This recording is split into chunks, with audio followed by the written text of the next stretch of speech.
Chicago, Illinois, Wrigley Field. October 1st, 1932, Saturday, World Series game 3. 50,000 people roaring in the stands, Cubs fans screaming every insult imaginable at Babe Ruth. "You're old. You're finished. You're nothing anymore." Pitcher Charlie Root stands on the mound, smiling. He believes he's about to end Ruth's career. But in that moment, Babe Ruth does something nobody expects. He raises his bat and points his finger toward the center field fence. "Right there," he's saying. "That's where I'm putting it."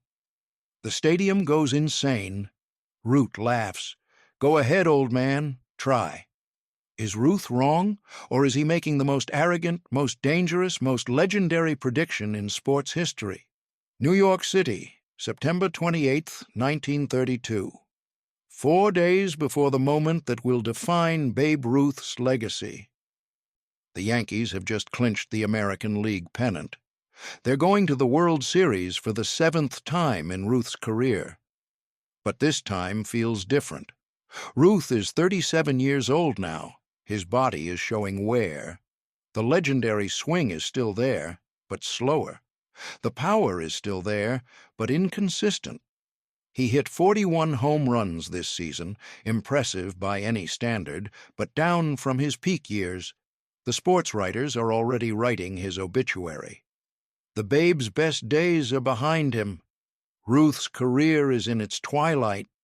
Time catches everyone, even the Sultan of SWAT. Ruth reads these articles, every single one. He clips them out and keeps them in a folder in his locker. People who know Ruth understand what this means. He's collecting motivation, building ammunition. The Yankees will face the Chicago Cubs in the World Series. The Cubs are a good team. They won 90 games during the regular season. They have solid pitching, decent hitting, strong defense, but more importantly, they have confidence. They believe they can beat the Yankees. They believe they can stop Babe Ruth. Their manager, Charlie Grimm, has been telling reporters that Ruth is overrated. He's a one-dimensional player who got lucky in an era of weak pitching. Our pitchers will expose him. The Cubs' pitching staff agrees. Their ace, Charlie Root, is particularly vocal. Root is 33 years old, a veteran right-hander with excellent control and a competitive edge that borders on nasty. He's been in the majors for 10 years. He's faced Ruth before, and he's convinced he has Ruth figured out. In an interview with the Chicago Tribune on September 29th, Root makes his position clear. Babe Ruth is a name. That's all he is now, a name that sells tickets. But when you break down his actual abilities, he's just an old slugger with a slow bat. I've studied his swing. I know his weaknesses. When he comes to the plate against me, he won't touch me. I guarantee it. The quote spreads through sports pages across America. New York papers print it with headlines like, "Cubs pitcher challenges Ruth," and "Root says Babe can't hit him." Chicago papers run with, "Root confident he'll shut down aging slugger." Ruth's teammates wait for his reaction, expecting anger, expecting a response. But Ruth just smiles when he reads the quote. That dangerous smile, the one that appears when someone has made a terrible mistake. October 1st, 1932. Game 3 of the World Series. The series is tied 1-1. The Yankees won Game 1 in New York. The Cubs took Game 2. Now the series moves to Chicago, to Wrigley Field, to enemy territory. The atmosphere at Wrigley is electric with hostility. Cubs fans have been waiting for this. Their team, their stadium, their chance to destroy the Yankees and especially to humiliate Babe Ruth. Signs in the stands read, "Ruth is washed up," and "Go home, old man," and "Cubs will end your career." The hatred is personal. It's not just about baseball. It's about everything Ruth represents. New York arrogance, Yankee dominance, the end of an era that Chicago wants to bury. Inside the Yankees clubhouse, the mood is tense. Players are suiting up quietly. The noise from the stadium is already filtering through the walls, the roar of 50,000 hostile fans. Manager Joe McCarthy is pacing, preparing his lineup card, running through strategy. Ruth sits at his locker, methodically taping his bat handle, the same ritual he's performed for 20 years. Wrap the tape tight, test the grip, adjust until perfect. His teammate Lou Gehrig sits next to him, also preparing. The two men don't speak. There's tension between them now, personal issues that have strained their once close friendship. But today, personal problems don't matter. Today, they're teammates with one job: win. McCarthy stops in front of Ruth. "Babe, you know they're going to come after you today. The fans, the players, everyone. Chicago hates you right now."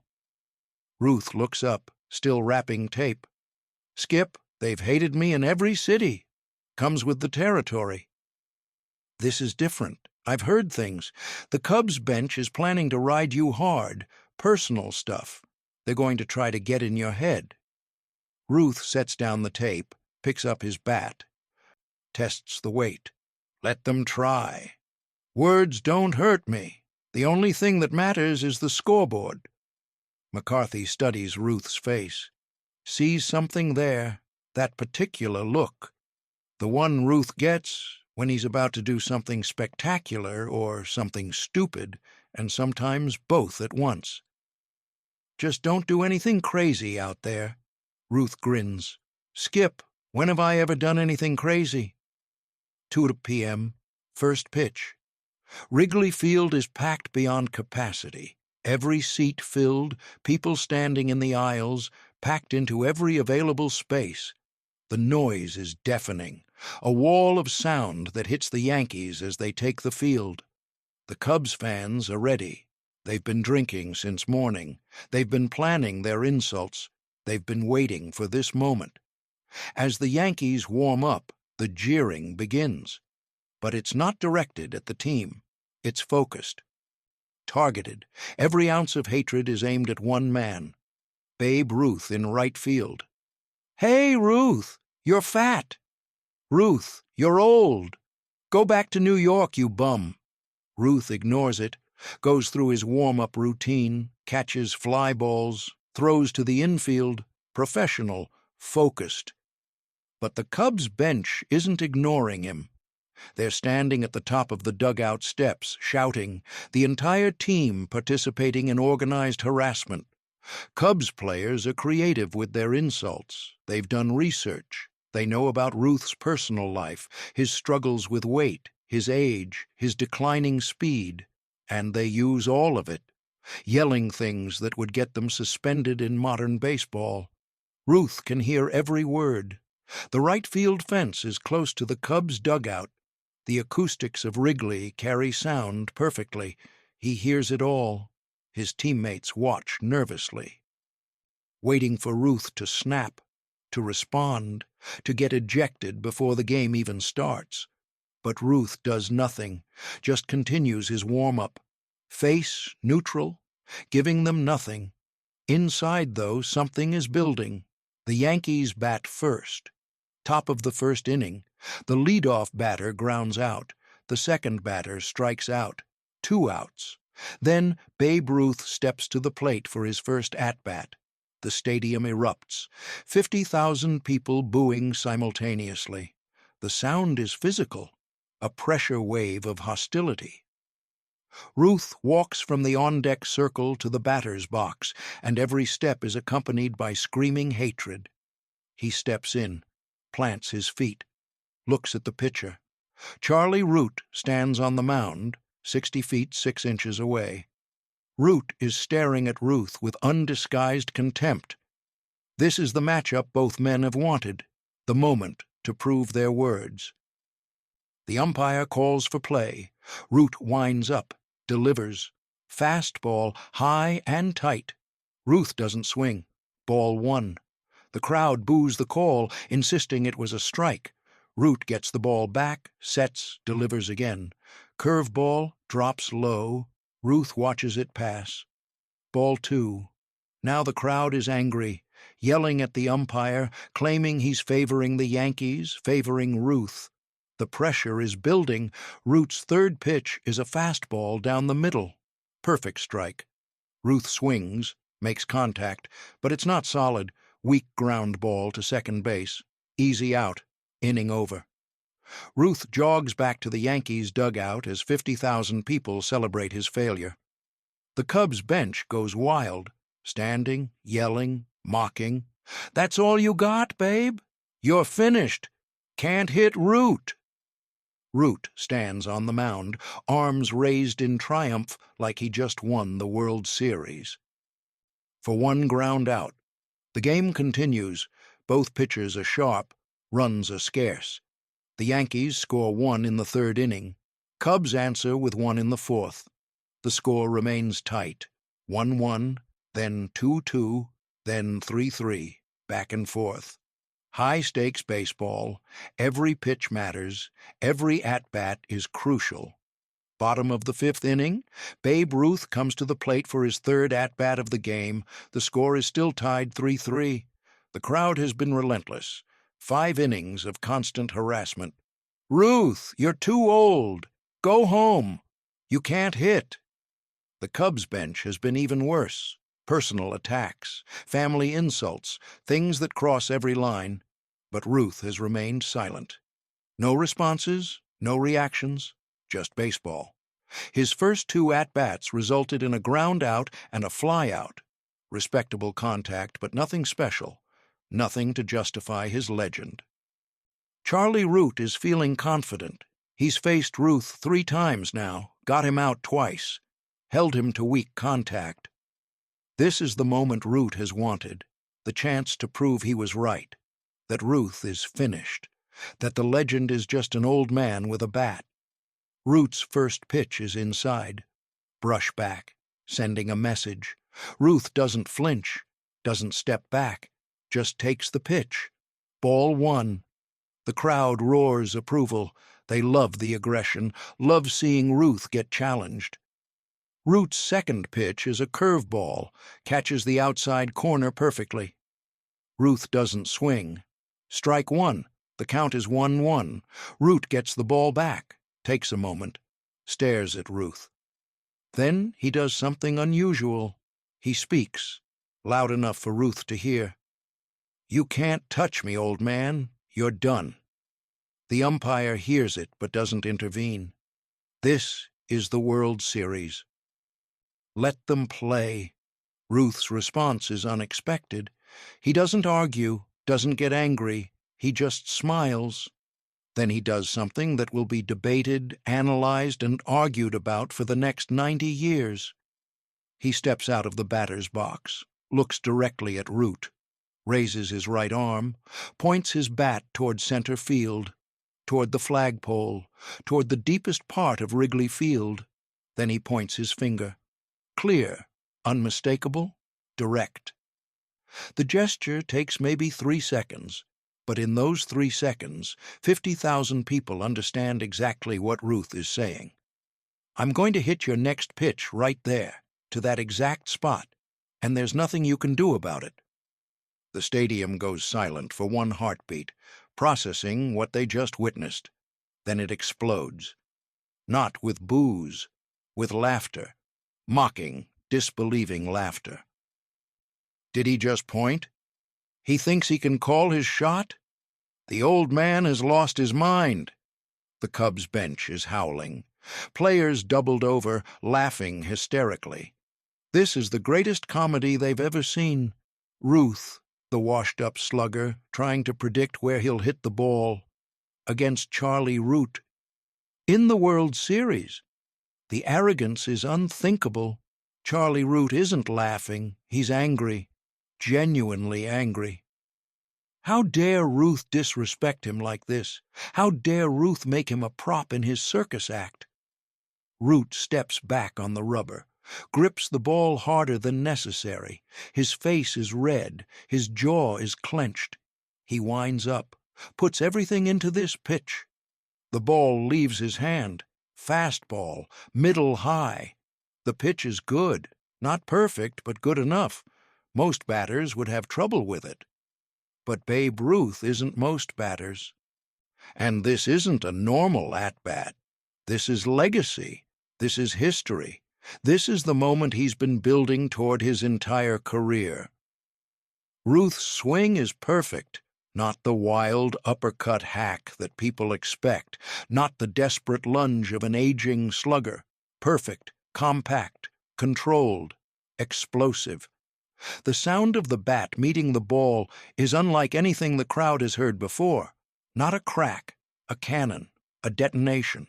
The ball leaves Ruth's bat at an impossible angle, rising, still rising, climbing toward the Chicago sky. The center fielder turns, runs, but he stops after 3 steps because he knows, everyone knows, Charlie Root turns to watch. His face shows the exact moment realization hits, the moment arrogance meets reality, the moment confidence becomes humiliation. The ball keeps traveling over the center fielder's head, over the warning track, over the fence, over the bleachers, headed toward exactly where Ruth pointed, toward the flagpole. It lands somewhere in the street beyond Wrigley Field, 440 feet away, maybe more. Nobody knows the exact distance because nobody measured. They were too busy watching the impossible become real. Wrigley Field is silent. Absolute, complete, shocking silence. 50,000 people who were screaming and laughing 10 seconds ago are now frozen, mouths open, unable to process what just happened. Babe Ruth circles the bases, not running, not celebrating wildly. Just that same steady trot he's used for 714 home runs before this one. But this one is different. This one he called. As he rounds second base, he looks directly at the Cubs' dugout, makes eye contact with the players who have been screaming at him all game. His expression is calm, no gloating, no mockery, just acknowledgement. I told you. By the time Ruth reaches third base, the sound is returning to Wrigley. But it's changed. The hatred has been replaced by something else. Shock, disbelief, and underneath it, despite themselves, respect. Because what they just witnessed transcends team loyalty. What they just saw was the impossible made real. Ruth crosses home plate.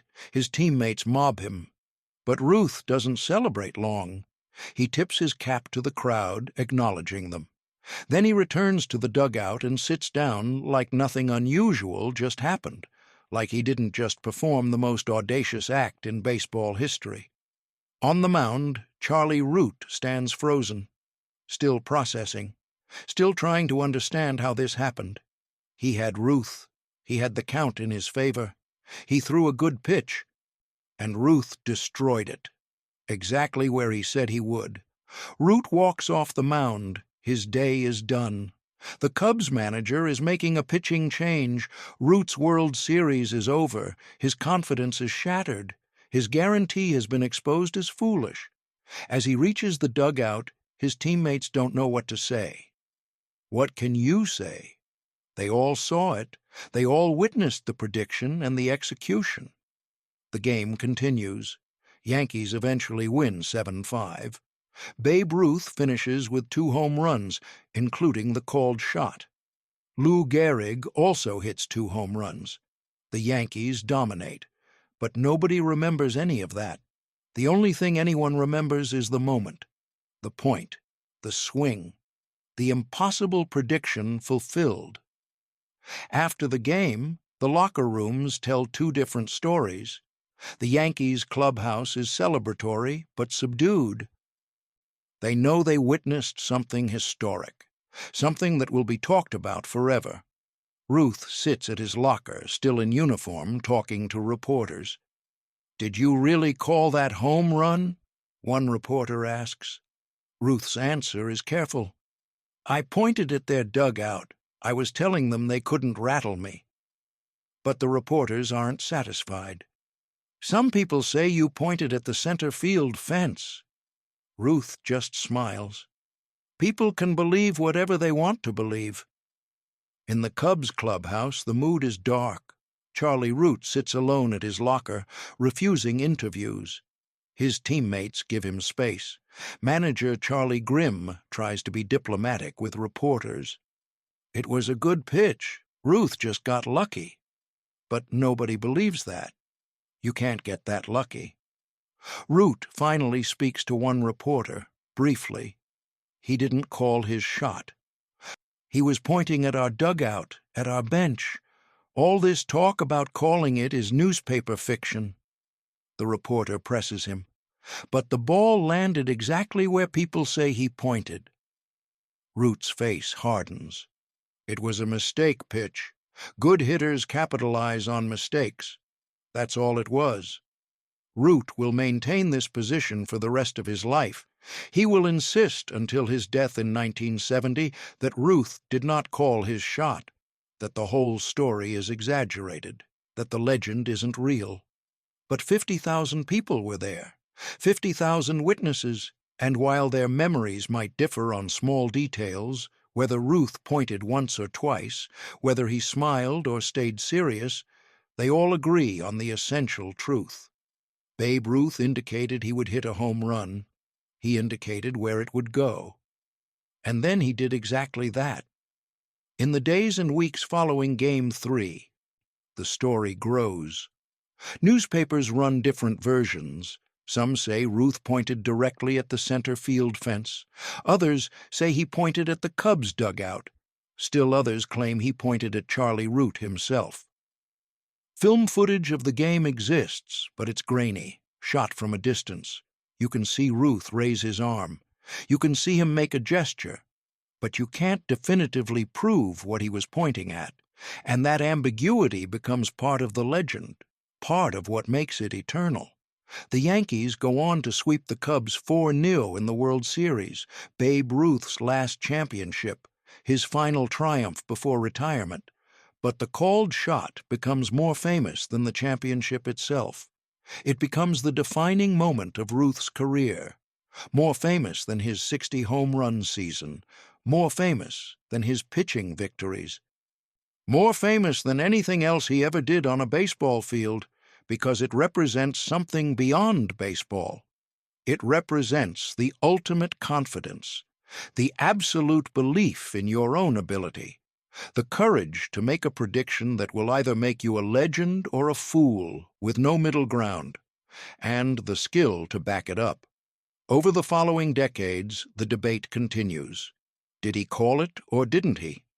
Baseball historians analyze every piece of evidence, interview every living witness, study the film frame by frame, argue passionately on both sides.